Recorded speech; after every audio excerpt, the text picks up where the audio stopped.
Shalom Bapak Ibu Saudara sekalian, salam sejahtera dalam nama Tuhan Yesus Kristus. Kepada anggota jemaat GTI Bukit Zaitun yang merasa sakit dan yang kemungkinan terkena COVID-19 yang mengalami problem kesukaran, saudara bisa menyampaikan kepada pimpinan PS, seksi, sekolah minggu, kaum muda, atau ke kantor gereja untuk dapat didoakan serta mendapat nasihat dan penghiburan firman Tuhan. Kepada pemimpin PS, seksi, sekolah minggu, dan kaum muda, diharapkan untuk meneruskan laporan tersebut ke kantor gereja dan akan ada hamba Tuhan yang melayani. Mari seluruh jemaat Tuhan terus berdoa bersama bagi seluruh jemaat yang lain, Surabaya, Jawa Timur, seluruh Indonesia, mohon pertolongan Tuhan. Bapak, Ibu, Saudara, saat ini kita tetap melakukan ibadah secara online dengan streaming. Adapun jadwal ibadah yang dapat kita ikuti adalah sebagai berikut.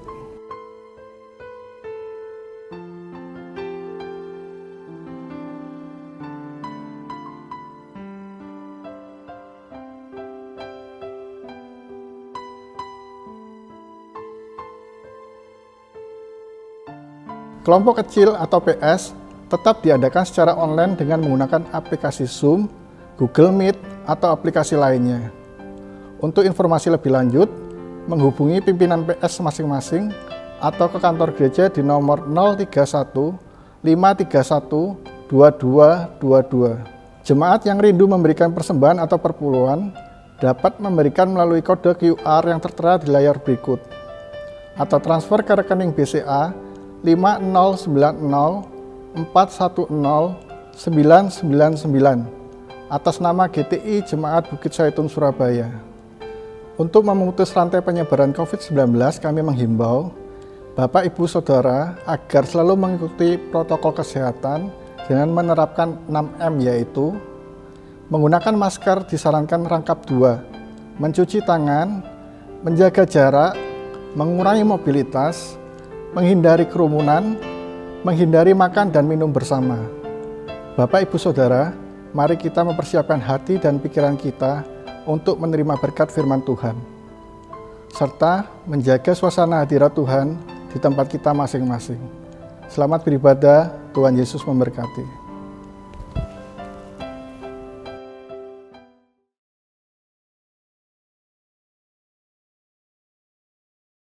Shalom, saudara-saudara yang dikasihi Tuhan. Kembali kita akan melihat sedikit kebenaran firman Tuhan yang saya berjudul Berkemah dan Diam di Gunung Tuhan. Sebelum masuk di dalam kebenaran firman Tuhan, saya ajak saudara-saudara untuk menyanyikan lagu ini.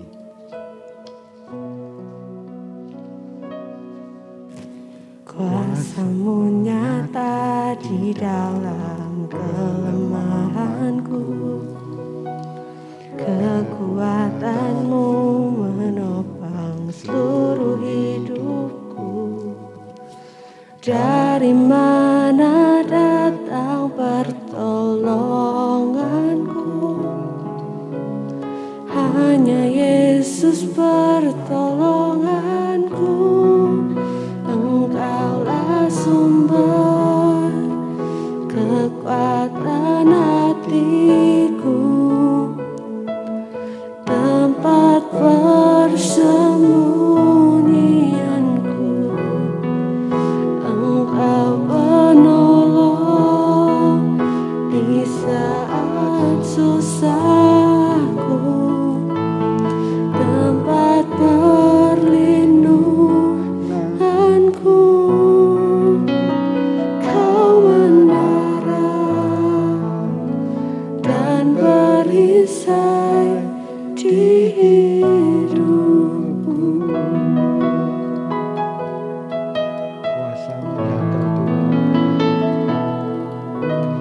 Kuasa-Mu nyata di dalam kelemahanku, kekuatan-Mu menopang seluruh hidupku.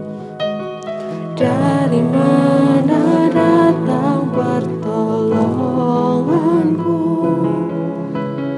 Hanya Yesus pertolonganku.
Tuhan, kita akan membaca di dalam kitab Mazmur pasal yang ke-15, ayat pertama sampai ayat yang ke-5. Siapakah yang boleh datang kepada Tuhan? Mazmur Daud. Tuhan, siapakah yang boleh menumpang dalam kemah-Mu? Siapakah yang boleh diam di gunung-Mu yang kudus?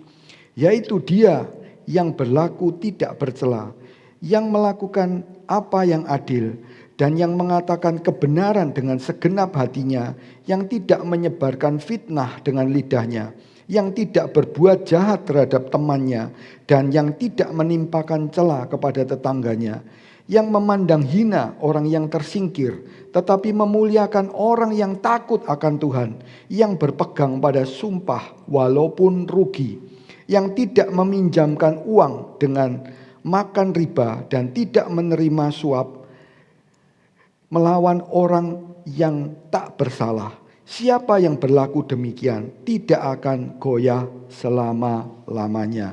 Amin. Saudara, kita akan melihat 3 hal di dalam topik atau berkemah dan diam di gunung Tuhan. Yang pertama yaitu kemah dan gunung Tuhan secara rohani. Tetapi kita juga akan melihat terlebih dahulu secara lahiriah. Di dalam Mazmur pasal yang ke-15 ayat yang pertama, Mazmur Daud, Tuhan, siapakah yang boleh menumpang dalam kemah-Mu? Siapakah yang boleh diam di gunung-Mu yang kudus? Pertama kita akan melihat tentang kemah, saudara. Kemah itu terbagi menjadi 2 bagian, yaitu kemah secara lahiriah, artinya kemah secara fisik yang bisa kita lihat, bisa ditempati, tetapi juga ada kemah secara rohani. Kalau kita melihat hari-hari ini, kita melihat bahwa kemah itu sesuatu yang sifatnya sementara. Dan kemah itu tercatat di dalam Alkitab pertama kali, yaitu dalam Kejadian 4 ayat yang ke-20. Di dalam terjemahan baru dikatakan, Kejadian 4:20, ada, ini nama seseorang, itu melahirkan Yabal. Dialah yang menjadi bapa orang yang diam di dalam kemah dan memelihara ternak.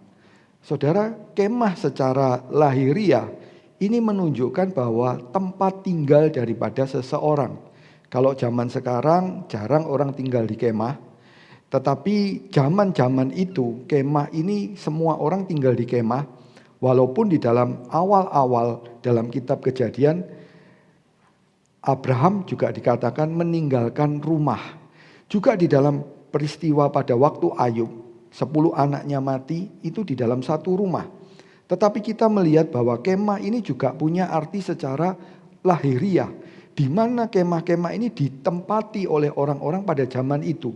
Bahkan orang Israel juga membangun kemah di dekat kemah suci atau tabernakel menurut suku-suku atau bapak-bapak mereka.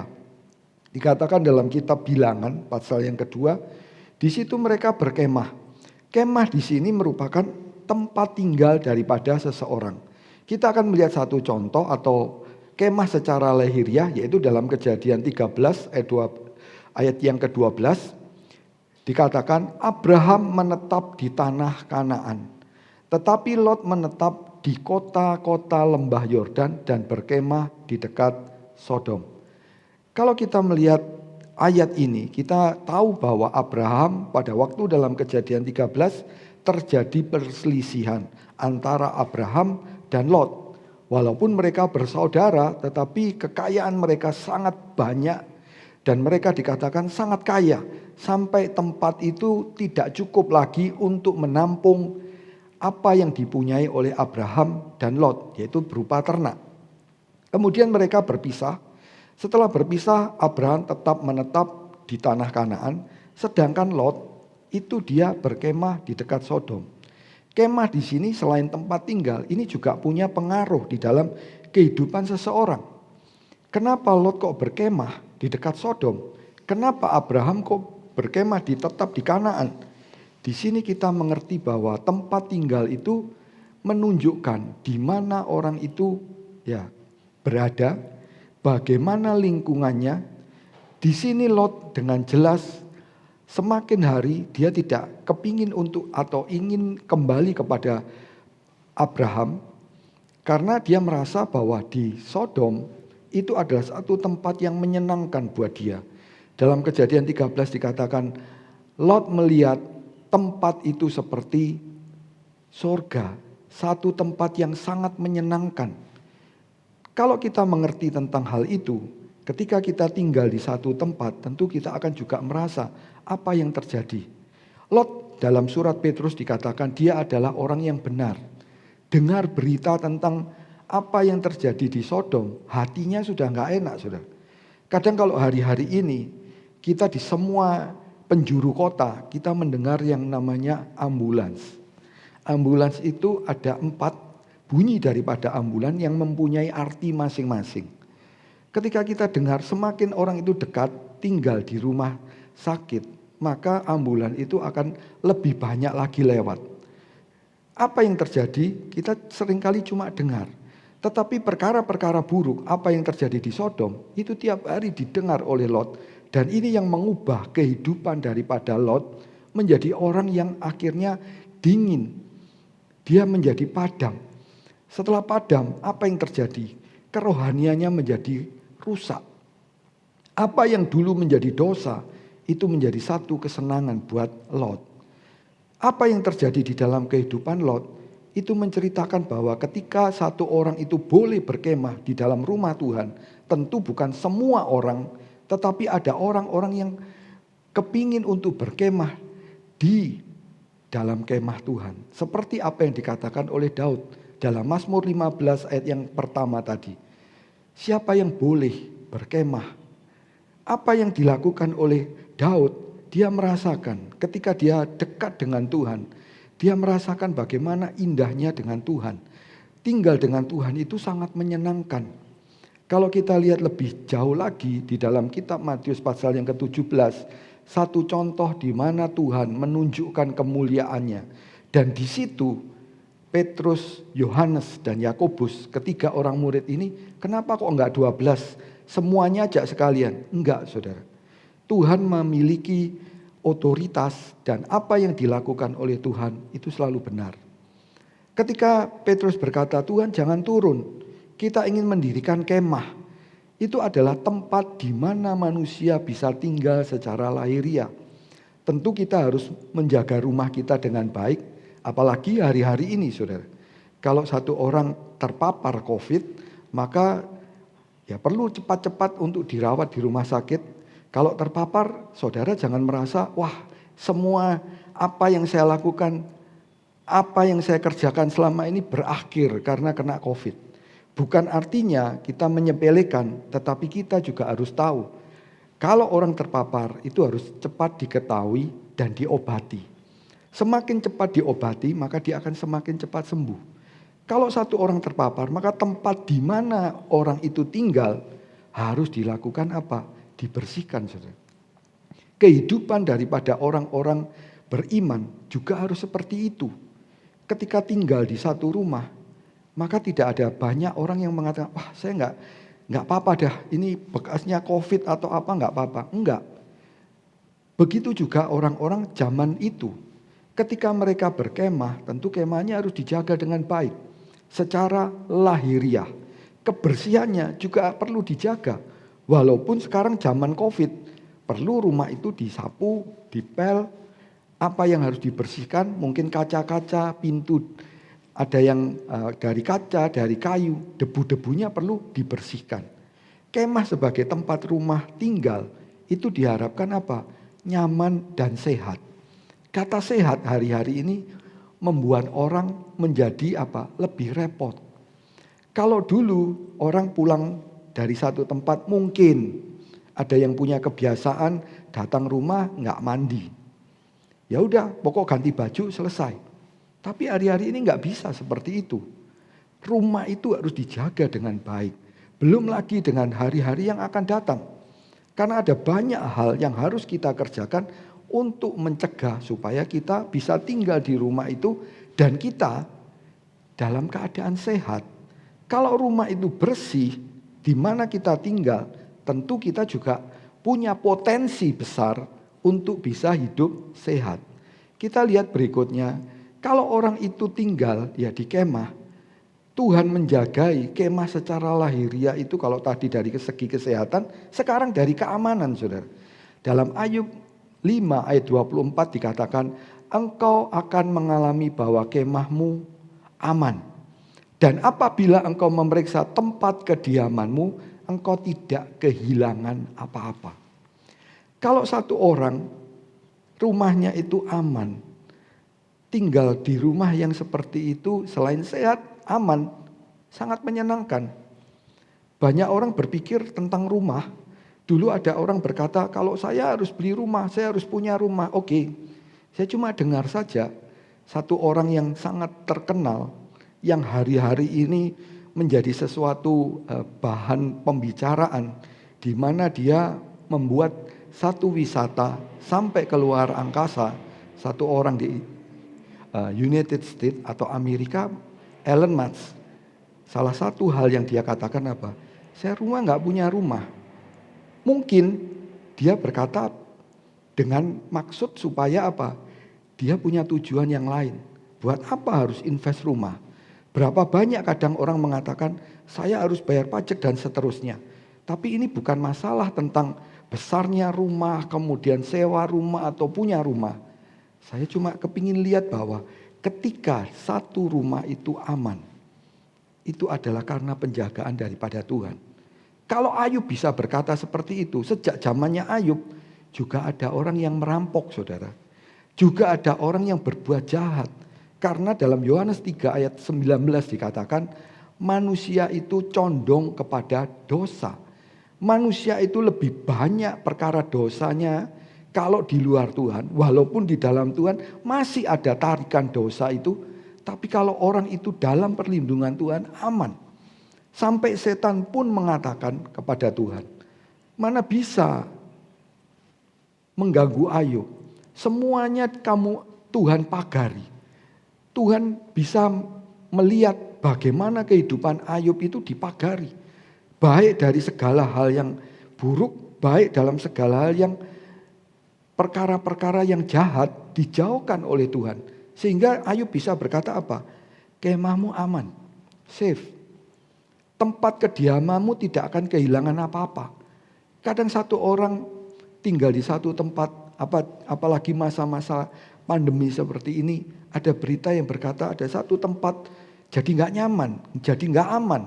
Kenapa? Timbul kejahatan. Kalau kita bisa tinggal di rumah yang aman, itu karena Tuhan. Tinggal di kemah Tuhan itu luar biasa. Kita melihat selanjutnya dalam Mazmur 61 ayat yang kelima. Ayat ini berkata, biarlah aku menumpang di dalam kemahmu untuk selama-lamanya. Biarlah aku berlindung dalam naungan sayapmu, Selah. Orang yang bisa menumpang di dalam rumah, dalam kemah Tuhan, itu hal yang luar biasa. Seperti tadi Petrus, Yohanes, Yakobus, hanya 3 orang dari 12 murid, yang 9 kemana? Tuhan punya perhitungan yang tepat. Kenapa si Petrus yang diizinkan? Karena di atas batu karang itu akan didirikan jemaat Tuhan. Pada waktu putra manusia Yesus sebelum terangkat, dia bertanya kepada Petrus. Di dalam kitab Yohanes pasal yang terakhir dikatakan, apakah engkau mengasihi aku Petrus? Sampai 3 kali, saudara. Kenapa itu ditanyakan? Itu satu hal yang penting. Dan hanya orang-orang tertentu yang boleh tinggal di rumah Tuhan. Kalau orang tinggal di dalam area atau di dalam kemah Tuhan, aman. Nggak ada sesuatu yang bisa mengganggunya. Baik itu kuasa kegelapan, baik itu orang-orang yang jahat, baik itu virus, COVID-19. Semuanya dijaga oleh Tuhan dengan luar biasa. Tentu kita harus juga melakukan prokes dengan baik. Ketika kita keluar dari rumah kemudian masuk kembali ke rumah, lakukan pembersihan diri dengan baik. Yaitu mandi, keramas, ganti baju, langsung dicuci. Sedangkan alas kaki dicuci, saudara. Apa yang kita lakukan itu adalah bagian kita. Tapi yang lebih daripada itu adalah bagian daripada Tuhan. Selama kita masih menumpang di dalam kemah ini, secara lahiriah kita berlindung aman di dalam Tuhan. Perlindungan Tuhan itu luar biasa. Berikutnya saudara, ini adalah kemah secara lahiriah, rohani. Kalau tadi lahiriah, sekarang kemah secara rohani. Dikatakan dalam 2 Korintus 5 ayat yang keempat, sebab selama masih diam di dalam kemah ini, kita mengeluh oleh beratnya tekanan. Kenapa hal itu terjadi? Karena manusia ini memang hidup di dalam kemah di mana manusia itu ya, karena kamu mengenakan pakaian yang baru itu tanpa menanggalkan yang lama, supaya yang fana itu ditelan oleh hidup. Kenapa kita mengeluh? Karena kita pakai pakaian yang baru tapi yang lama itu tidak ditanggalkan. Kedagingan kita masih ada. Apa yang kita alami di dalam dunia ini, memang dunia ini makin hari kelihatannya banyak orang sudah mulai putus asa. Sehingga dikatakan apa? Kita mengeluh oleh beratnya tekanan. Tekanan itu bukan hanya dari tekanan secara fisik, bukan hanya tekanan secara kesehatan. Nanti akan timbul di mana tekanan itu dalam segala segi kehidupan. Memang hari-hari ini bukan hari yang mudah. Kita nggak bisa tahu semuanya secara detail. Tetapi yang pasti kita harus bersedia dengan keadaan yang seperti ini. Dan terus kita harus punya hubungan yang baik dengan Tuhan. Kalau tidak seperti itu, maka menjalani kehidupan ini menjadi berat. Sebab itu firman Tuhan mengatakan dalam Matius 11 ayat 28 sampai 30. Tuhan mengatakan di ayat yang ke-30. Marilah yang berbeban berat dan letih lesu, datanglah kepadaku. Aku akan memberikan kelegaan. Pikulah kuku karena kuku itu ringan dan senang. Apa yang dikatakan oleh firman Tuhan membuat kita itu jadi kuat. Di dalam Tuhan kita itu kuat untuk menanggung segala perkara. Memang tubuh secara jasmani, kemah secara rohani ini mau tidak mau dia akan mengalami proses yang dinamakan penuaan. Manusia mencoba untuk berusaha hidup selama-lamanya 200 tahun. Mungkin akan yang ngomong saya kepingin hidup 1000 tahun. Ya mungkin ada orang yang mengerti bahasa Indonesia, ada satu tokoh di negara kita yang membuat ingin hidup 1000 tahun. Mungkin apakah tokoh itu membaca Alkitab atau enggak, tetapi firman Tuhan sudah mengatakan manusia itu bisa hidup 1000 tahun. Yang tercatat Metusalah usianya 969 tahun. Itu yang tertua, saudara. Itu akan kembali lagi nanti pada zamannya kerajaan 1000 tahun. Kalau orang zaman-zaman sekarang, Tuhan mengatakan 70-80. Kalau kemarin sempat ada video klip yang diberikan umur 104. Dia masih bisa hidup. Setelah kena COVID, dia sembuh, saudara. Tapi keadaan fisiknya secara lahiriah tentu akan tetap turun. Seperti apa yang dikatakan dalam 2 Korintus 4 ayat 16 sampai 18. Seperti gambar kakek ini, lahiriahnya pasti turun, saudara. Dia kalau berjalan nggak bisa jauh. Dia kalau mengangkat beban nggak sekuat dulu. Tapi rohani itu harus terus meningkat. Apa yang Tuhan katakan di dalam 2 Korintus 4 ayat yang ke-16 sampai 18. Kita baca saja ayat itu. 2 Korintus 4 ayat 16 sampai 18. Dikatakan, sebab itu kami tidak tawar hati. Tetapi meskipun manusia lahiriah kami semakin merosot, namun manusia batiniah kami diperbarui dari sehari ke sehari. Sebab penderitaan ringan yang sekarang ini mengerjakan bagi kami kemuliaan kekal yang melebihi segalanya. Jauh lebih besar daripada penderitaan kami.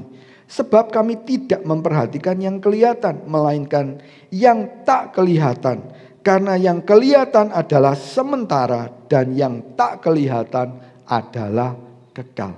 Dalam surat Efesus dikatakan yang kelihatan itu diciptakan oleh apa yang tidak kelihatan. Tuhan itu yang menciptakan segalanya. Sebab itu kita harus fokus kepada perkara-perkara rohani. Memang secara lahiriah nggak ada orang yang usia 100 tahun dia bisa mengerjakan seperti orang muda. Nggak bisa saudara, terbatas. Tuhan memberikan jatah waktu itu terbatas. Sebab itu kita pergunakan waktu yang Tuhan berikan, hidup yang Tuhan berikan. Efesus 5 ayat yang ke-16 tebus waktu. Efesus 5 ayat yang ke-17 carilah kehendak Tuhan. Itu yang paling luar biasa di dalam kita menjalani hidup di dalam dunia ini. Banyak orang pintar di dunia ini tapi mereka tidak bisa memberikan jawaban. Kalau hari-hari ini kita masih hidup, kita bersyukur dengan Tuhan, apalagi diberi bonus dalam keadaan yang sehat. Kita bersyukur kepada Tuhan, keadaan yang buruk ini tidak bisa menghentikan kita untuk tidak bersyukur kepada Tuhan. Kalau kita sendiri ambil keputusan, hati kita harus penuh dengan syukur kepada Tuhan. Ucapan syukur itu menandakan kita berterima kasih kepada Tuhan. Memang secara lahiriah kita akan makin turun. Kemudian kemah secara rohani ini juga apa? Tubuh itu lemah, saudara. Punya keinginan, dikatakan berjagalah dan berdoalah supaya kamu jangan kena pencobaan. Sungguh pun hati berkehendak, kalau orang itu punya kehendak itu kuat. Kadang satu orang kepingin, satu ketika saya kepingin pergi. Ya kalau hari-hari ini, kalau saya nggak salah ingat 2-3 hari yang lalu, pemilik Amazon dia bisa sampai ke luar angkasa. Mungkin ada orang yang punya cita-cita seperti itu. Mungkin ada kepingin, saya kepingin satu ketika saya mempunyai satu mobil atau satu rumah atau punya cita-cita seperti apa. Itu hati saudara berkehendak. Tapi kadang-kadang tubuh itu lemah. Lemahnya gimana? Nggak ada kesuksesan di dalam dunia, di dalam mengiring Tuhan, pelayanan itu cuma dengan berpangku tangan. Segala hal kita mengerjakan di dalam dunia itu jangan tanggung-tanggung. Kita mengerjakan baik itu dalam pekerjaan. Firman Tuhan berkata dalam Pengkhotbah 9 ayat 10 dikatakan apa? Kalau kamu mengerjakan sesuatu, kerjakanlah dengan sekuat tenagamu. Jangan setengah-setengah. Kalau kita mengerjakan seperti itu, hasilnya luar biasa.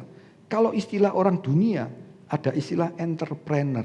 Kenapa satu orang bisa mencapai satu prestasi yang tinggi? Salah satu entrepreneur atau orang yang sukses dia berkata, ketika saudara duduk, saya berpikir. Ketika saudara jalan-jalan lagi enak-enak, santai, rekreasi, saya berpikir. Ketika saudara tidur, saya berpikir. Kenapa satu orang bisa berbuat hal seperti itu? Karena kehendak hatinya dan tubuhnya ini harus apa? Dipaksa untuk hidup sesuai dengan kehendak hatinya. Tapi dalam perkara-perkara rohani, kadang untuk bangun pagi atau untuk punya hubungan terus dengan Tuhan, nggak putus, itu tubuh itu kadang lemah. Aduh saya capek. Oke, kalau memang capek beristirahatlah. Tuhan mengatakan kepada murid-murid, kalau kamu capek, istirahat. Tuhan tidak pernah melarang orang untuk beristirahat. Justru Tuhan berkata apa? Beristirahatlah.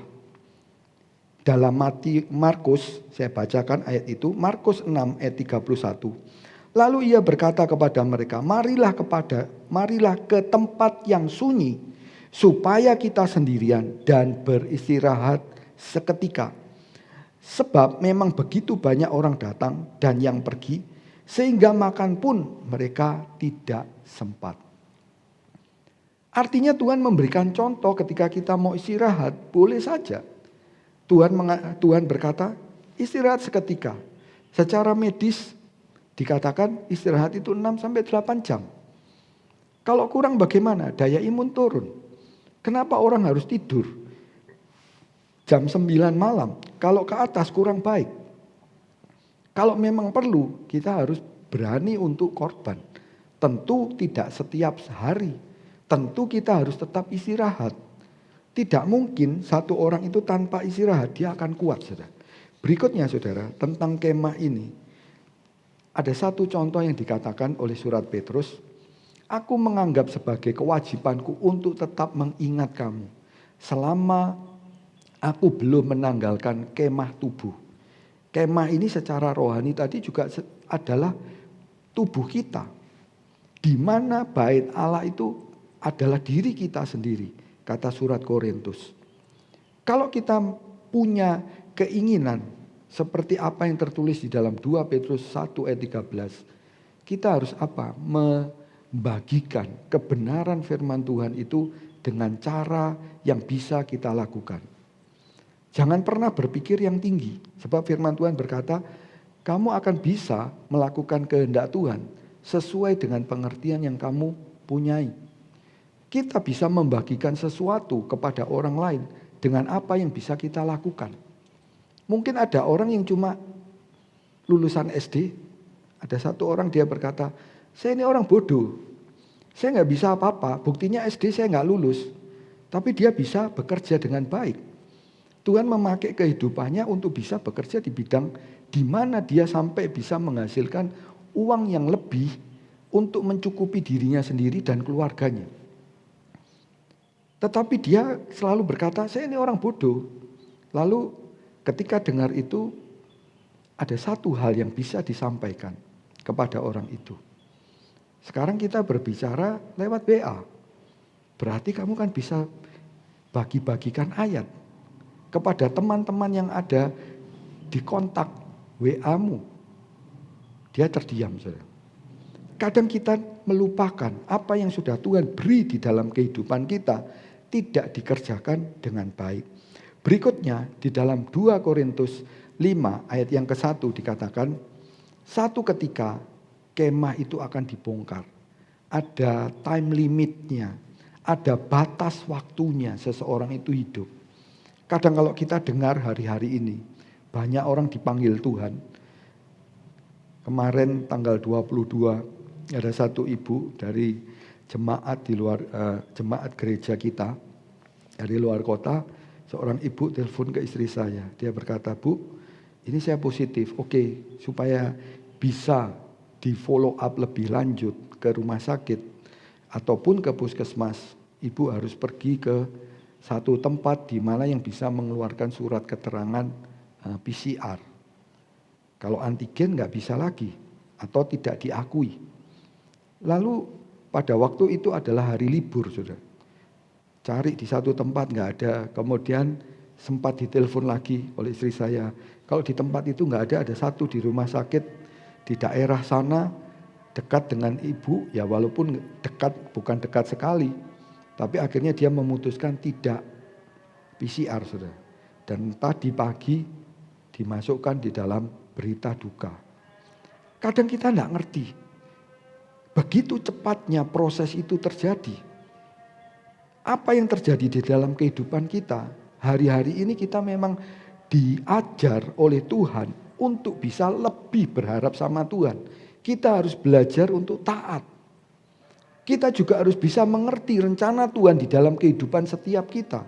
Karena Tuhan punya rencana yang sudah disiapkan dari dulu ketika kita hidup sebagai manusia. Dalam Efesus 2 ayat yang ke-10 dikatakan, kamu diciptakan untuk melakukan perbuatan baik. Tuhan memprogram setiap kita itu punya hati nurani. Tuhan itu menciptakan kita untuk melakukan kehendak yang baik di dalam dunia ini. Tapi karena jatuh dalam dosa, maka apa yang direncanakan oleh Tuhan itu batal, saudara. Sehingga kita diberi batasan waktu untuk tinggal di dalam dunia ini dengan batasan yang tertentu. Kita tadi sudah lihat tentang kemah, ya kita lewat lanjutnya kita lihat tentang gunung Tuhan. Di dalam 2 Samuel 2 ayat yang ke-32 dikatakan, sebab siapakah Allah selain Tuhan, dan siapakah gunung batu kita selain daripada Allah kita. Saudara, Tuhan itu adalah gunung yang luar biasa, yang tidak akan pernah goyah, yang tidak akan pernah bisa dihancurkan atau tidak bisa diganggu oleh apapun. Karena kuasa daripada Tuhan itu begitu luar biasanya. Sampai Tuhan itu bisa melewati alam maut. Sebab itu kita punya Allah yang hidup. Kita punya gunung batu yang luar biasa. Tuhan sebagai gunung batu itu dikatakan dalam Mazmur 18 ayat yang ketiga. Ya Tuhan, bukit batuku, kubu pertahananku dan penyelamatku, Allahku, gunung batuku, tempat berlindung, perisaiku, tanduk keselamatanku, kota bentengku. Kalau Tuhan itu jadi gunung batu kita tinggal di sana itu aman, saudara. Kita bisa melihat bagaimana terjadi hal yang semakin dahsyat di dalam dunia ini. Semakin banyak orang-orang dikejutkan dengan berita-berita yang sangat mengejutkan. Bahkan ini baru menuju puncak, ini belum akhir daripada pandemi yang sedang kita hadapi. Juga yang dihadapi oleh seluruh dunia. Orang semua serba bingung, ini mau diobatin apa? Ada orang yang berkata ini ivermectin. Oke. Tahun 1970 kalau saya tidak salah ingat, dia dipilih sebagai mulai dilakukan pencobaan oleh 2 orang. Satu orang dari Jepang, satu dari Eropa. Kemudian mulai dia akhirnya bisa mendapatkan Nobel, saudara. Kemudian orang berkata ini belum diuji oleh manusia. Tapi banyak orang berkata apa? Loh, ini bisa diminum. Maka timbul pro dan kontra. Kalau BPOM sudah memberikan izin yang saya tahu untuk bisa digunakan sebagai obat COVID-19. Padahal dari farmasi itu masih bingung. Ini efek sampingnya juga banyak. Kemudian apa? Ditambah lagi dengan berita-berita yang mengatakan ini bisa dipakai untuk mencegah. Kalau orang minum obat itu, maka dia tidak akan terkena COVID. Enggak, saudara. Itu berita yang salah. Sebab efek samping daripada obat itu buruk. Tapi kalau kita dilindungi oleh Tuhan, tentu kita jangan mencobai Tuhan.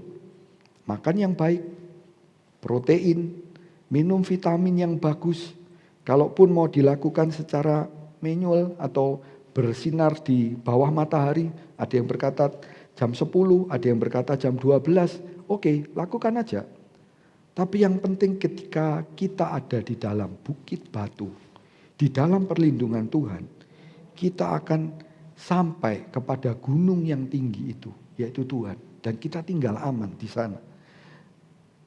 Daud berkata, pemazmur mengatakan, karena hatiku lemah lesu, tuntunlah aku ke gunung batu yang terlalu tinggi bagiku. Kadang ada orang berkata, saya sekarang ini rohani saya drop. Kenapa kok drop? Ya gak pernah kita ibadah. Nah kalau online gimana? Wah saya gak mau online. Kalau memang gak bisa online, kita juga tidak bisa melakukan ibadah secara offline. Oh prokesnya dijaga, kenapa yang itu melakukan, kenapa yang ini enggak?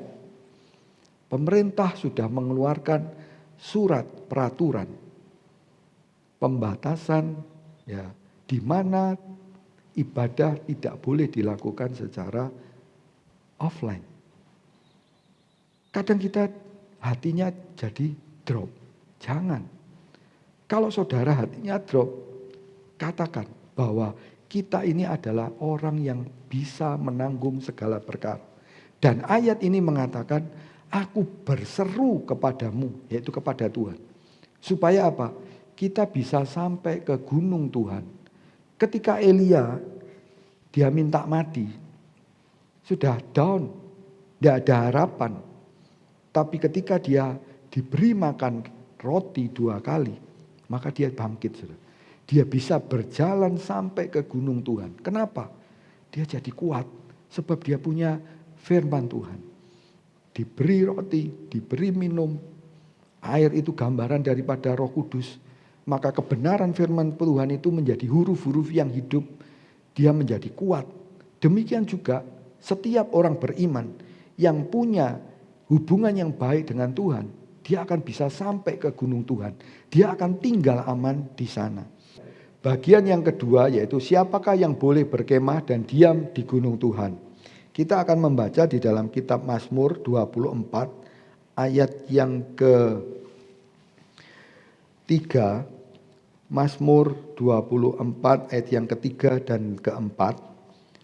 Siapakah yang boleh naik ke atas gunung Tuhan? Siapakah yang boleh berdiri di tempatnya yang kudus? Orang yang bersih tangannya dan murni hatinya, yang tidak menyerahkan dirinya kepada penipuan dan yang tidak bersumpah palsu. Orang-orang yang seperti ini dia boleh berkemah dan diam di rumah Tuhan, di gunung Tuhan yang begitu luar biasa. Bagian yang terakhir yaitu yang ketiga, syarat yang membuat orang itu bisa berkemah dan diam di dalam gunung Tuhan. Yang pertama, orang yang tidak berlaku bercela. Bukan hanya di hadapan manusia tapi di hadapan Tuhan. Dalam Yudas 1 ayat 24, Tuhan sanggup untuk menjaga kita supaya tidak terserandung. Kalau kita hidup di dalam Tuhan, kita tidak menjadi bernoda, tidak menjadi buruk di hadapan Tuhan. Tidak ada dosa-dosa yang bisa merusakkan kehidupan kita, yang bisa merusakkan hubungan kita dengan Tuhan. Orang yang tidak berlaku bercela ini, dia punya tingkat rohani yang semakin tinggi, maka orang itu juga akan semakin punya hubungan yang indah dengan Tuhan. Kemudian orang yang melakukan apa yang adil. Orang yang seperti ini adil itu untuk menentukan adil dan tidak bukan perkara yang mudah. Tapi orang yang mengerti dia akan berlaku adil karena takut akan Tuhan. Bukan takut kepada manusia tapi takut kepada Tuhan. Sebab apa? Kenapa kau orang dituntut untuk berlaku adil? Dalam Mika pasal 6 ayat yang ke-8. Hai manusia, telah diberitahukan kepadamu apa yang baik dan apa yang dituntut Tuhan daripadamu selain berlaku adil, mencintai kesetiaan dan hidup dengan rendah hati di hadapan Allahmu. Kata adil ini penting. Kadang satu orang berkata ini enggak adil ini. Memang Tuhan berkali-kali dia menuliskan di dalam firman Tuhan termasuk di dalam kitab Pengkhotbah pasal 3 di mana di tempat pengadilan tidak ada keadilan. Kata adil ini hari-hari ini penting, Saudara. Kadang kita kalau untuk melihat ini adil atau enggak sulit, Saudara. Kadang di rumah sakit hanya ada 1 respirator. Yang sakit ada 5, mana yang harus diberi? Untuk berkata adil itu enggak mudah. Tapi Tuhan menuntut kita untuk kita bisa berlaku dengan adil. Bagaimana kita bisa berlaku adil? Ya kita harus punya hubungan baik dengan Tuhan. Kita harus bertanya kepada Tuhan. 1 Tawarik 16 ayat 11 berkata, bertanya-tanyalah akan Tuhan senantiasa.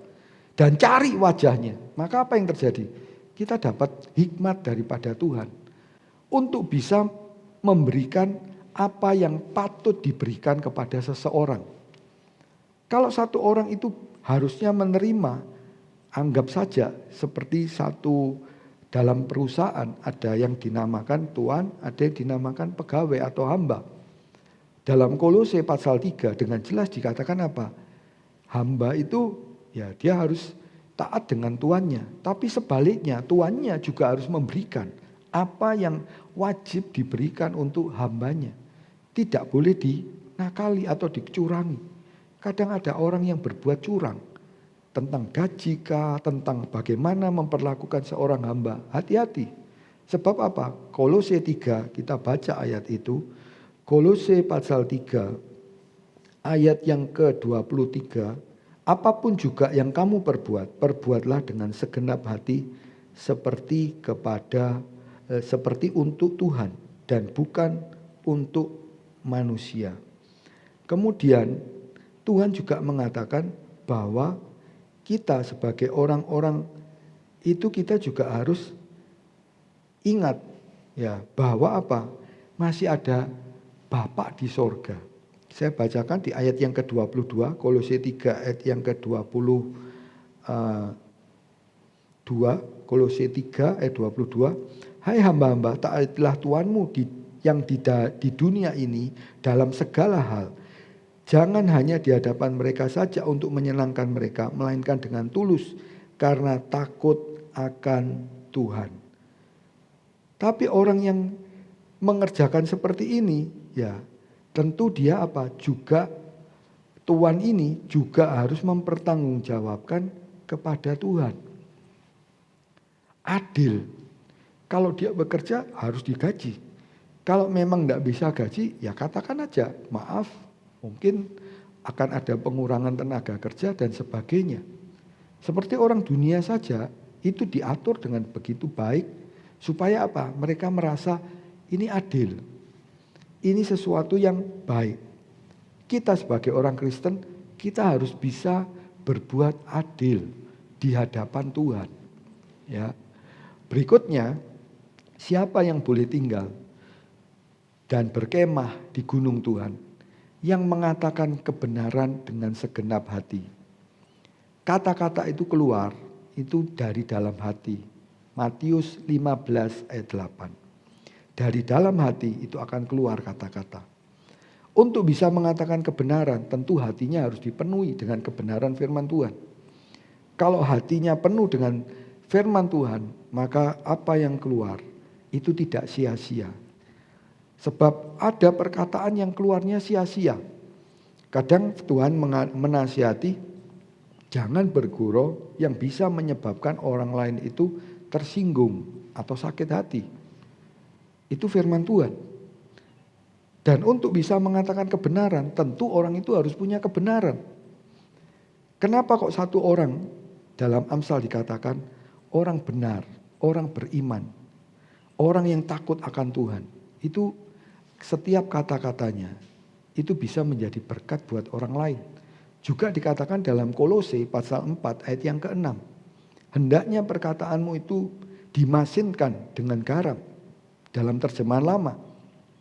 Juga dalam 1 Petrus 4 ayat yang ke-11. Banyak menyampaikan perkataan itu seturut dengan firman Tuhan. Kadang ada orang punya pemikiran. Dan apa yang dipikirkan itu sangat logis, saudara. Tapi ingatlah bahwa setiap pemikiran daripada manusia itu sangat terbatas. Sebab itu kalau dalam satu program atau dalam satu rencana ada istilah plan B, plan A, plan B. Kenapa kok dibuat plan B? Ada kemungkinan bisa gagal. Setinggi apapun manusia berpikir, masih ada kemungkinan kegagalan itu ada. Contoh saja hari-hari ini, saudara. Berapa banyak proyek yang akhirnya hancur lebur. Sebab mereka tidak tahu apa yang terjadi hari ini. Kalaupun mereka tahu, apa yang bisa mereka lakukan? Banyak hari-hari ini orang frustasi. Sebab mereka tidak tahu. Tapi Tuhan tahu. Kebenaran yang disampaikan, kebenaran firman Tuhan, itu yang menguatkan. Kenapa orang bisa bertahan? Kita tidak berbicara tentang positive thinking atau kita tidak berbicara tentang motivator. Tapi kita berbicara tentang firman Tuhan. Di mana firman Tuhan itu menjadi satu kebenaran. Dan kebenaran itu hanya ada di dalam firman Tuhan. Yohanes 17 ayat yang ke-17. Dan kebenaran itu yaitu firman. Itu yang bisa memerdekakan kita dari segala kekhawatiran. Dari segala ketakutan. Dalam Yohanes 8 ayat 32, Yohanes 8 ayat yang ke-36. Jika anak itu memerdekakan kamu, merdekalah kamu. Kalau hari-hari ini banyak orang takut, kita bisa memperkatakan firman Tuhan itu dan menjadi berkat. Bukan karena kita, tapi karena Tuhan. Tapi karena firman Tuhan itu yang bisa membuat seseorang jadi kuat. Menjadi orang-orang yang tangguh di dalam menghadapi masa-masa yang sulit. Ini belum seberapa, di hari-hari ke depan kita akan melihat begitu banyak orang yang mulai merasa apa? Saya ikut Tuhan. Apakah Tuhan itu ada atau enggak sih? Kenapa hal ini terjadi? Saya dulu punya cita-cita seperti ini. Ternyata cita-cita saya hancur karena keadaan pandemi seperti ini. Tadi pagi satu orang dia kirim satu gambar, saudara. Ada satu tempat di Jawa Barat, Itu 1.500 tempat makan tutup. Padahal ketika ditanya kapan sih pandemi ini akan berakhir, tidak ada satu orang pun yang tahu. Hanya Tuhan yang tahu.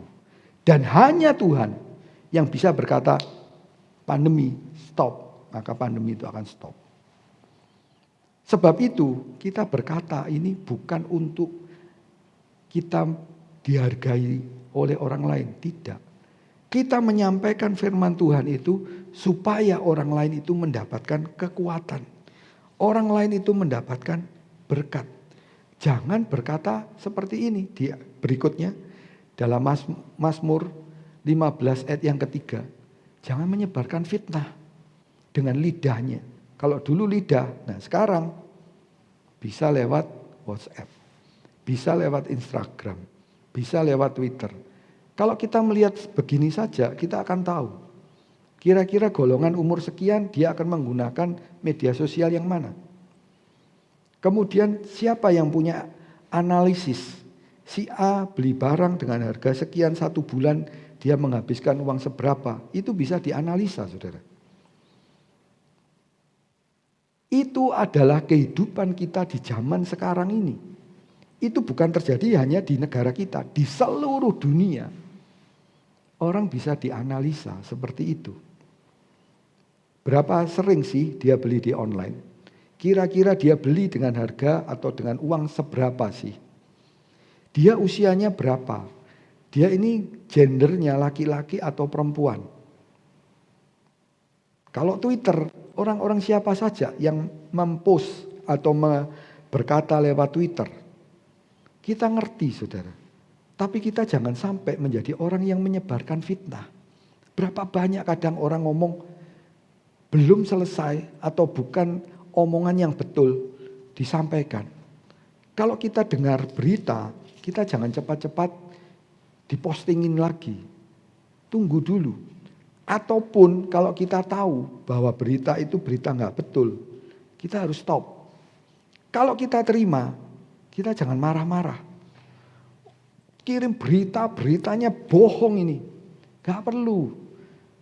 Siapa sih di antara kita yang gak pernah posting berita yang mungkin sudah berapa hari yang lalu.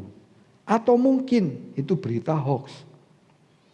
Kadang ada orang yang ketika terima berita dia langsung tanya, ini berita hoax atau enggak? Kita juga jangan tersinggung. Itu adalah hal yang wajar. Kita belajar untuk menghargai orang lain. Dimana kalau orang tanya, kita jawab saja. Kita nggak akan rugi. Justru di situ kita belajar untuk apa? Sabar. Justru kita belajar untuk apa? Cepat mendengar, lambat berbicara. Yakobus 1 ayat yang ke-20. Tapi kita jangan jadi sumber hoax. Sumber berita-berita yang nggak betul. Orang yang seperti ini tidak menyebarkan berita, dia baru boleh tinggal, berkemah dan diam di gunung Tuhan. Kalau beritanya cuma bikin kacau, maka apa yang terjadi? Dia nggak bisa tinggal dan berkemah di gunung Tuhan. Apa yang terjadi? Di luar sana banyak hal yang buruk, saudara. Kita harus tahu bahwa fitnah itu jangan ada di dalam kehidupan kita. Dalam Efesus 4 ayat yang ke-31 dikatakan, segala kepahitan, kegeraman, kemarahan, pertikaian, dan fitnah hendaklah dibuang dari antara kamu. Demikian pula segala kejahatan. Kita hari-hari ini mendengar bahwa kejahatan itu bisa sewaktu-waktu meningkat. Karena ada orang yang mengatakan, ini adalah zaman yang serba sulit.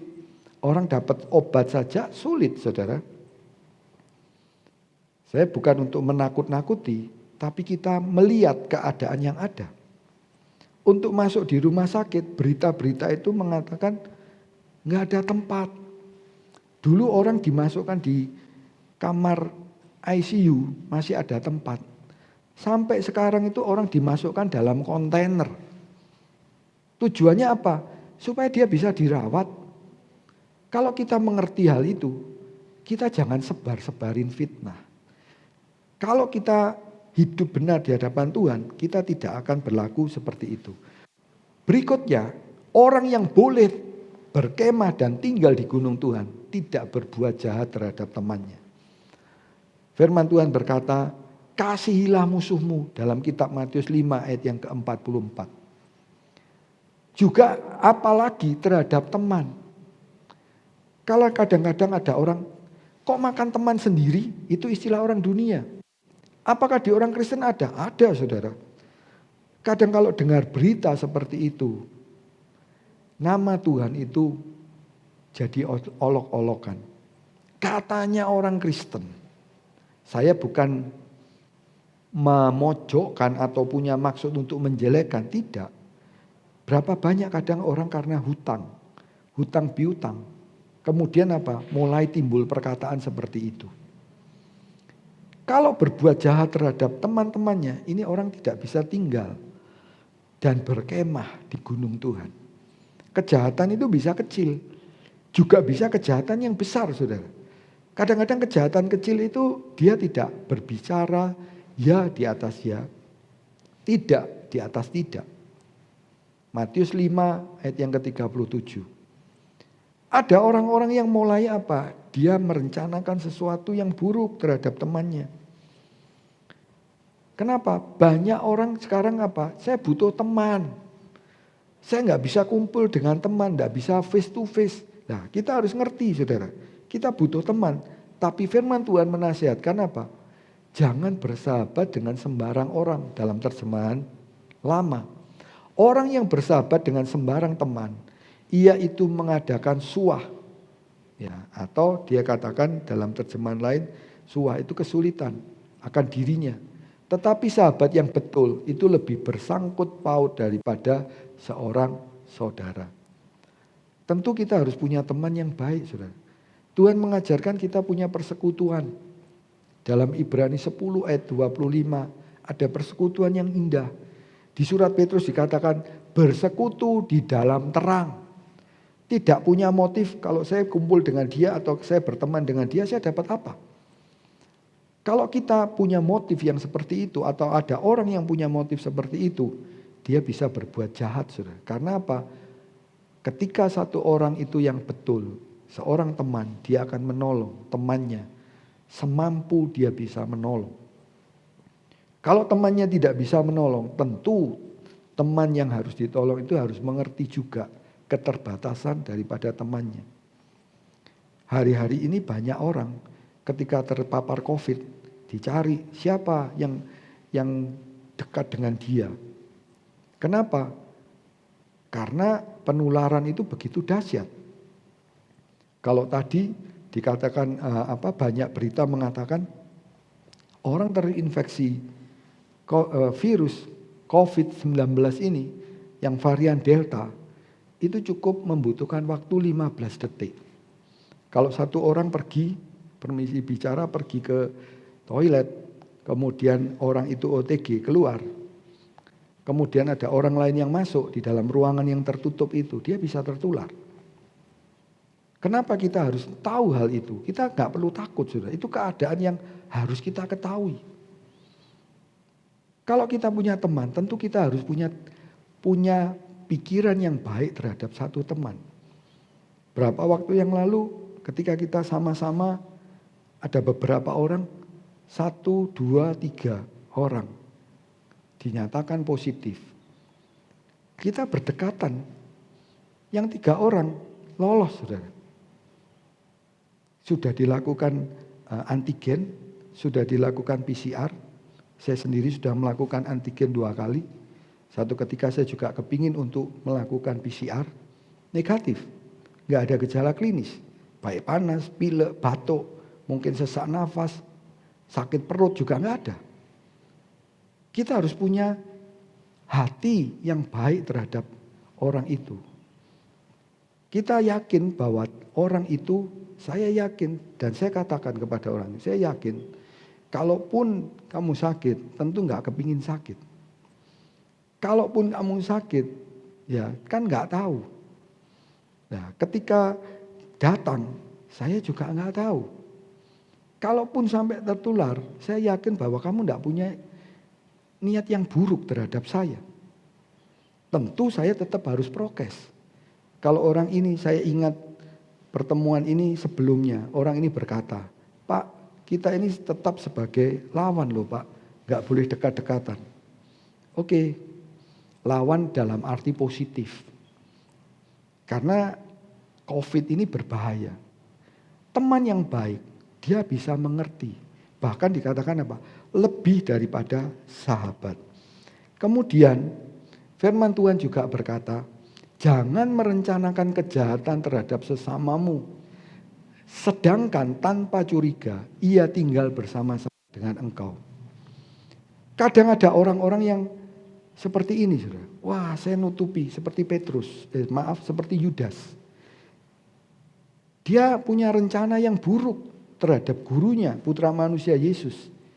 Sehingga guru ini awalnya dia mungkin juga enggak curiga, kalaupun tahu teman-temannya yang lain enggak mengetahui. Tapi Yudas sudah merencanakan bahwa dia akan menjual gurunya. Banyak orang yang seperti ini, dia tidak bisa tinggal berkemah di gunung Tuhan.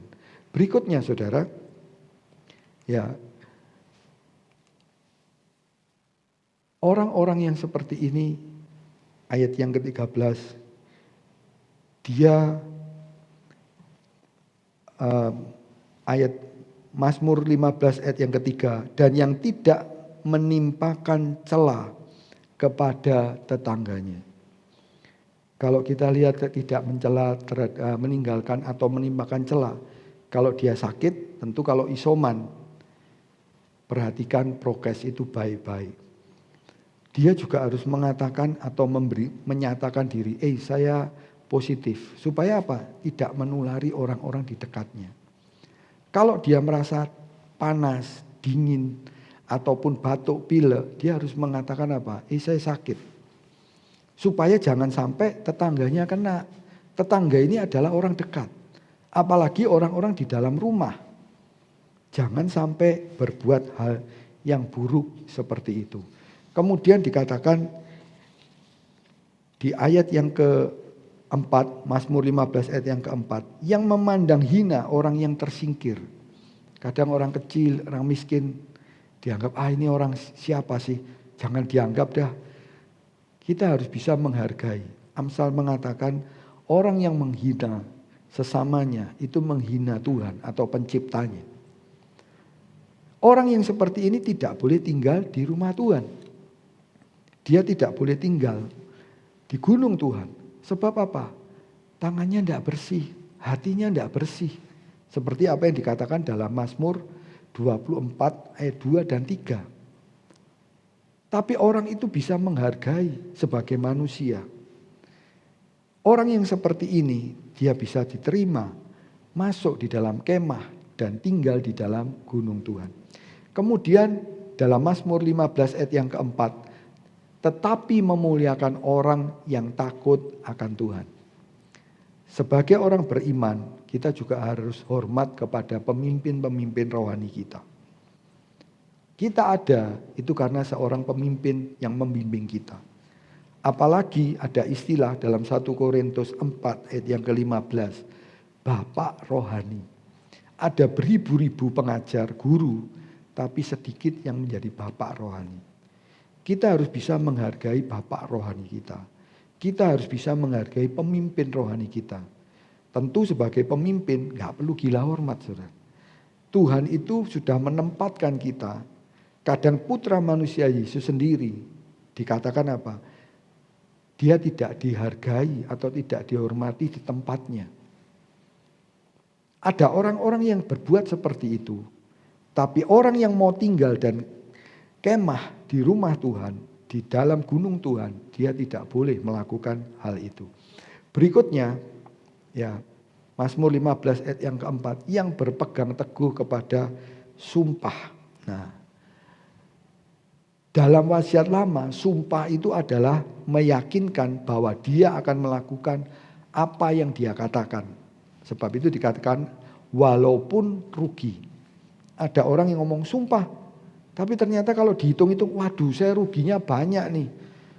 Di dalam dunia pun orang bisnis, ada orang yang bisa berkata apa? Toko ini bagus. Harganya pada waktu saya telepon, anggap saja satu barang itu 1 juta. Waktu ditelepon, berapa harganya? 1 juta. Enggak berapa lama harganya naik, anggap saja jadi 1,5 juta. Tapi karena orang itu sudah telepon, dia berkata, loh saya tadi kan udah telepon, harganya katanya 1 juta. Nah orang yang pegang perkataannya, itu di dunia dihargai saudara. Kita orang beriman, bukan hanya kita berbicara, tapi kita harus berani mempertanggungjawabkan. Kalaupun seandainya rugi, ya jangan sering-sering. Kita harus cerdik. Dalam Matius 10 ayat 16 dikatakan cerdik seperti ular, tulus seperti burung merpati. Kalau kita cerdik tentu nggak sering-sering rugi. Tapi kalau sudah terlanjur berbicara, ya sudah. Tuh ruginya 500.000.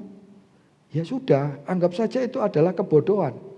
Dan kalau kita bisa lihat dengan baik, kita bisa memberikan kepada orang lain, ya udah anggap saja nyumbang saudara. Kita nggak perlu merasa, waduh, kemudian apa? Dipikiri, waduh saya rugi 500.000 nih. Jangan, dulu sumpah. Dalam kitab Matius dikatakan orang zaman sekarang ini tidak boleh sumpah. Yang dikatakan apa? Janji. Sebab itu dasarnya dalam Matius 5 ayat 37. Jika ya, katakan ya. Jika tidak, katakan tidak. Lebih daripada itu, berasal dari si jahat. Kalau kita bisa pegang kata-kata kita, maka apa yang terjadi? Bukan karena kita hebat, karena Tuhan. Mungkin kita pernah berbicara yang salah, diralat pun kita jangan malu-malu. Untuk apa? Maaf, saya salah. Orang dunia melihat orang itu orang yang bisa mempertanggungjawabkan apa yang dia katakan. Orang yang seperti ini firman Tuhan katakan, dia boleh naik, berkemah dan diam di gunung Tuhan. Berikutnya saudara, yaitu tentang meminjamkan uang dengan riba. Sekarang hari-hari yang sulit. Banyak orang apa? Tolong pinjemin duit dong. Masa ini saudara seiman butuh uang, saya nggak dikasih pinjam. Tentu yang pinjam harus koreksi. Kita bukan orang yang punya uang yang unlimited atau istilah orang dunia tidak ada nomor serinya atau crazy rich. Uang itu harus dimanajemen dengan baik. Kalau kita dapat gaji, kan upah minimum kerja itu ada diatur oleh pemerintah. Saya kalau tidak salah ingat di Surabaya sekitar 3 juta sekian. Anggap sajalah 3,5 juta. Tentu kalau orang itu bisa mengatur uang dengan baik, dia tidak akan kekurangan uang. Loh harusnya saya dapat sekian.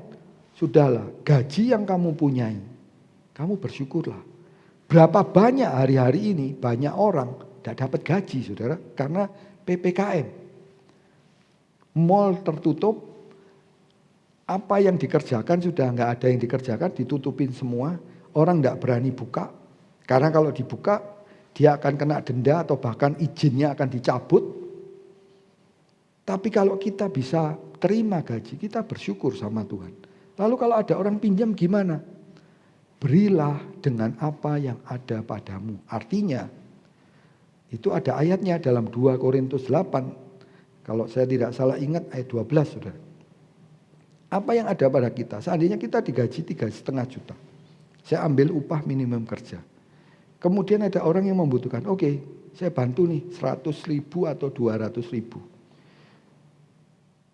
Tidak ada pinjam meminjam, nggak ada yang ribut. Gara-gara apa? Sudah, ini pemberian. Oh ini tak anggap pinjaman, ya sudah, anggap aja pinjaman. Kalau mau dikembalikan, diterima. Kalau tidak dikembalikan, ya sudah, itu adalah pemberian. Jangan memberikan pinjaman, kemudian apa? Diiming-imingi. Kamu kalau minjami nanti saya kasih bunga nih. Saya nggak tahu bunganya sekarang di bank itu berapa. Anggap saja 1%. Ketika dapat bunga 1%, kamu pinjami saya kasih bunga 3%. Wah, lalu apa? Dipinjami uangnya. Ketika sudah dipinjami mau diminta, nggak bisa diminta. Terjadi apa? Keributan. Tentu kita harus bisa, kalaupun saudara atau kita merasa gini, ya udah saya pinjamin, dikembaliin atau enggak. Kita jangan sampai hati kita rusak. Jangan sampai meminjami uang itu karena kepingin bunga. Karena firman Tuhan berkata, jangan engkau mengambil bunga uang atau riba daripadanya. Melainkan engkau harus takut akan Allahmu supaya saudaramu dapat hidup di antaramu. Banyak orang berpikir, waduh kalau tidak dapat bunga kan rugi. Justru zaman sekarang itu kalau dapat bunga kan untung. Jangan kemilian saudara. Berapa banyak orang kecewa. Sampai uang yang dia punyai diberikan semua karena apa? Kepingin dapat bunga. Apa dia dapat bunga? Dapat bunganya. Tapi uang pokoknya nggak kembali saudara. Hidup ini memang butuh uang. Tapi uang itu bukan Tuhan. Uang itu bukan segala-galanya. Dan Tuhan berkata apa? Sudahlah, kamu jangan takut. Tuhan itu bisa memberkati kita. Tuhan itu bisa menolong kita. Uang yang sedikit pun kalau kita atur dengan baik, itu cukup saudara. Sebab itu hidup kita harus dicocokkan sama firman Tuhan. Bagaimana kita pola makan yang sehat? Makan sehat itu belum tentu mahal. Makan sayur, makan buah, belum tentu mahal. Mau dibuat mahal juga bisa. Tapi kalau kita mengerti, kita akan mencocokkan hidup kita. Bagaimana firman Tuhan mengatakan dalam Filipi 4 ayat 11 dan 12. Aku tahu berkurang-kurang, aku tahu berlebih-lebih. Aku tidak pernah jatuh dalam perkara karena kelebihan uang atau kekurangan uang. Tapi ingat, jangan pernah punya keinginan untuk membungakan uang. Juga jangan ingin memberikan uang untuk dapat bunga. Berikutnya, kalau orang itu dikatakan dalam Mazmur 15 ayat yang kelima, ini ayat-ayat terakhir, dan tidak menerima suap melawan orang yang tak bersalah. Kadang satu orang tidak bersalah, tapi karena teman, ya, karena temannya itu lawannya dia, anggap saja A temannya B. C ini nggak bersalah, tapi karena A dan B ini berteman, kemudian apa? C ini yang dianggap salah. Tuhan berkata apa? Tidak menerima suap melawan orang yang tidak bersalah. Kadang hari-hari ini timbul keperpihakan. Ada orang mengatakan, oh ini kalau stasiun televisi ini memberitakan berita yang seperti ini. Stasiun televisi ini memberitakan berita seperti ini. Kalau tokoh ini ngomongnya miringnya ke kanan, yang tokoh ini miringnya ke kiri. Itu karena apa? Biasanya karena suap. Hal yang benar harus ditunjukkan itu benar. Hal yang salah harus dikatakan itu salah. Apakah itu mudah? Kalau orang itu betul-betul cinta kepada Tuhan dan takut akan Tuhan, sebenarnya untuk berkata benar itu nggak sulit. Tapi karena ada suap, maka apa yang terjadi? Firman Tuhan mengatakan, jangan kau terima. Sebab suap itu membutakan mata orang-orang yang melihat dan memutarbalikkan perkara-perkara orang benar. Kalau sudah dapat duit, yang salah bisa jadi benar, yang benar bisa jadi salah. Tapi Tuhan tidak menginginkan hal itu terjadi di dalam kehidupan kita. Apalagi kita sudah lihat dalam Mazmur 15 ayat yang kelima ini. Bahwa setiap kita nggak boleh melakukan suap. Mungkin suapnya cuma kecil kok, sama saja. Firman Tuhan tidak mengatakan suap itu besar atau kecil. Tapi firman Tuhan mengatakan suap itu bisa membutakan mata. Yang betul jadi salah, yang salah bisa jadi betul. Orang yang seperti ini, dia tidak akan boleh naik ke gunung Tuhan, berkemah di gunung Tuhan. Kalau kita bisa melakukan 11 hal tadi, Maka ayat bagian terakhir dalam Mazmur 15 ayat yang kelima ini mengatakan, siapa yang berlaku demikian, ada 11 tadi, tidak akan goyah selama-lamanya. Kalau hari-hari ini saudara mengalami kesulitan, saudara bisa tinggal berkemah di gunung Tuhan dan diam di sana. Ini tidak secara jasmani, tapi secara rohani. Kita itu adalah kemah. Ketika hidup kita tidak melakukan suap, tidak melakukan fitnah, tidak membungakan orang, tidak menghina atau menganggap rendah orang lain, Tuhan membukakan tempat itu untuk kita. Kita bisa menghargai orang-orang yang takut akan Tuhan. Biarpun orang itu lebih muda dari kita.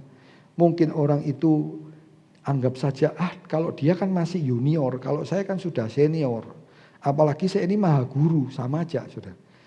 Orang yang bisa menghargai orang lain, firman Tuhan katakan, hendaklah kita berlomba-lomba atau mengutamakan orang lain itu lebih terutama daripada kita. Dikatakan dalam surat Filipi.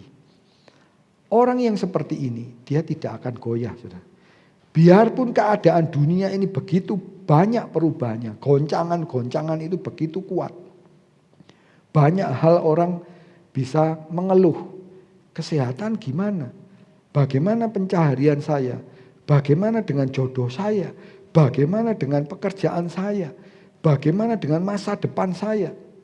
Ingatlah, Tuhan menyediakan satu tempat yang berbeda. Seperti orang Israel yang tinggal di Goshen, dia tetap dijaga oleh Tuhan. 10 bela itu turun, tapi orang-orang yang tinggal di Goshen, dia tidak kena bela. Orang-orang Israel secara rohani, yaitu kita, orang-orang yang percaya kepada Tuhan, Tuhan bisa menaruh kita berkemah dan tinggal di gunung Tuhan. Kalau orang seperti ini dikatakan orang yang tingkat rohaninya tinggi, dia itu berada di tempat yang tinggi. Firman Tuhan katakan makan minumnya itu sudah terjamin. Gak perlu takut, saudara. Matius 6 berkata, kalau burung di udara saja tidak mati kelaparan, apalagi kita anak-anaknya. Kita juga akan dipelihara oleh Tuhan. Dan kita bisa bersyukur kepada Tuhan. Ketika kita masuk di dalam pencobaan ini memurnikan kita. Yakobus 1 ayat 12 berkata, ketika kamu jatuh atau masuk di dalam percobaan, bersukacitalah. Karena pencobaan itu akan membuat kita menjadi tekun. Dan ketekunan itu akan membuat kita semakin indah di hadapan Tuhan. Kita nyanyikan lagu itu tadi sekali lagi, lalu kita akan masuk di dalam doa, saudara.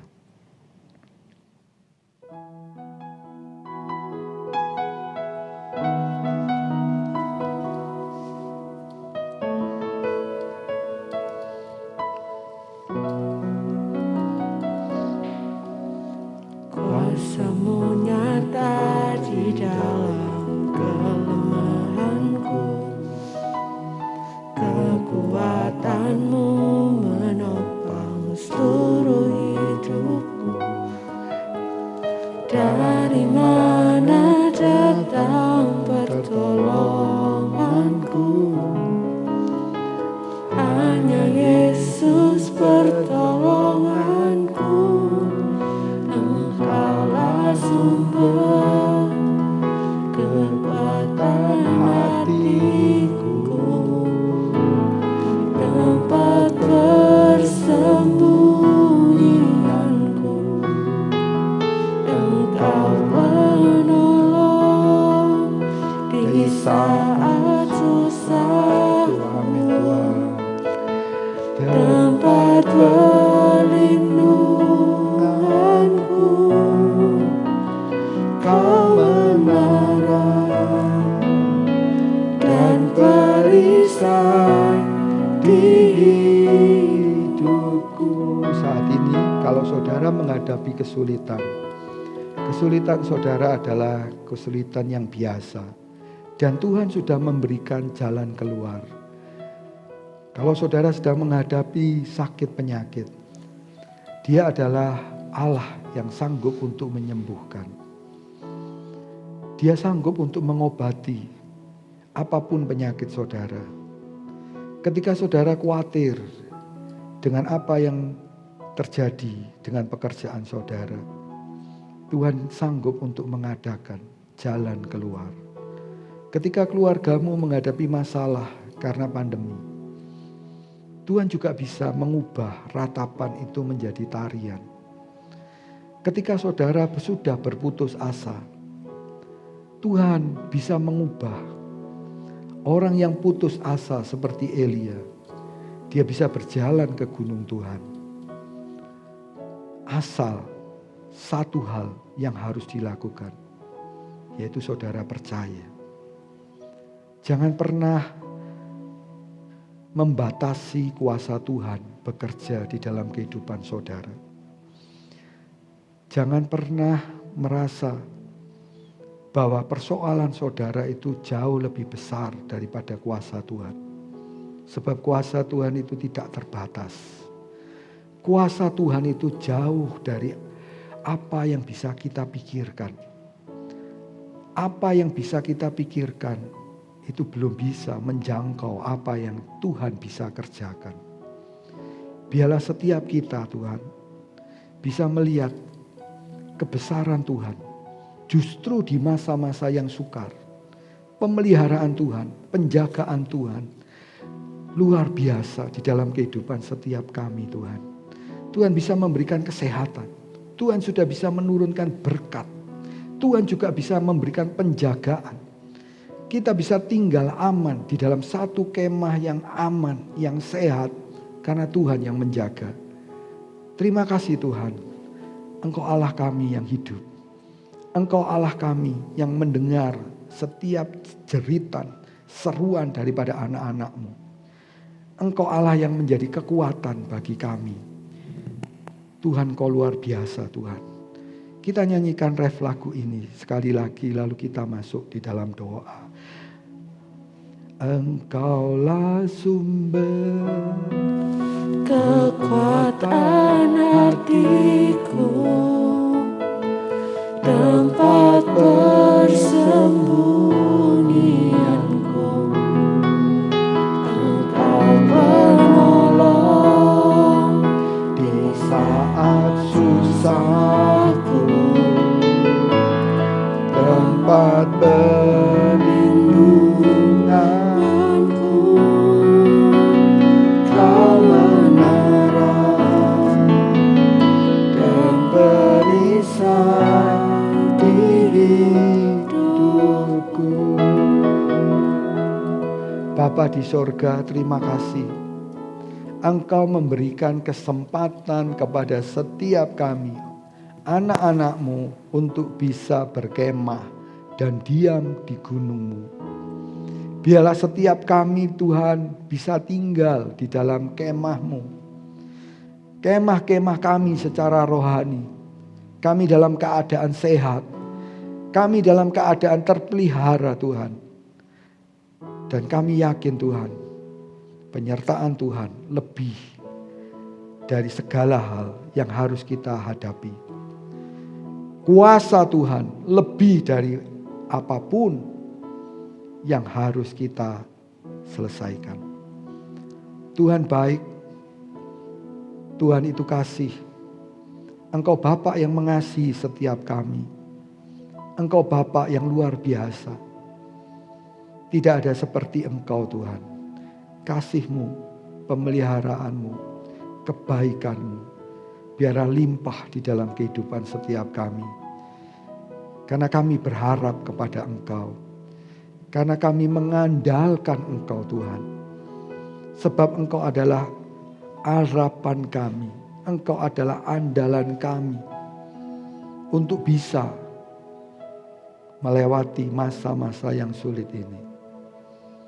Kami yakin Tuhan sudah menolong kami sampai hari ini. Dan kami yakin Tuhan akan menolong kami untuk hari-hari ke depan.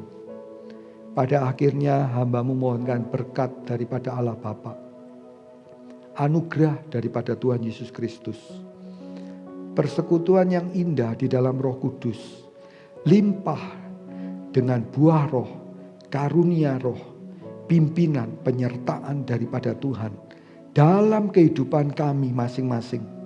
Walaupun di masa-masa yang sukar, Tuhan tetap memelihara kami. Tuhan tetap menjagai kami. Tuhan tetap memakai kehidupan kami untuk menjadi terang dan garam di tengah-tengah dunia yang penuh dengan ketidakpastian dan kegelapan ini. Kami menjadi anak-anak-Mu yang Engkau pakai Tuhan. Terima kasih Tuhan Yesus. Di dalam nama Tuhan Yesus kami alaskan doa kami. Amin. Bapa, terima kasih. Bapa, terima kasih. Bapa di dalam surga, ku berterima kasih. Amin. Tuhan mengasihi saudara.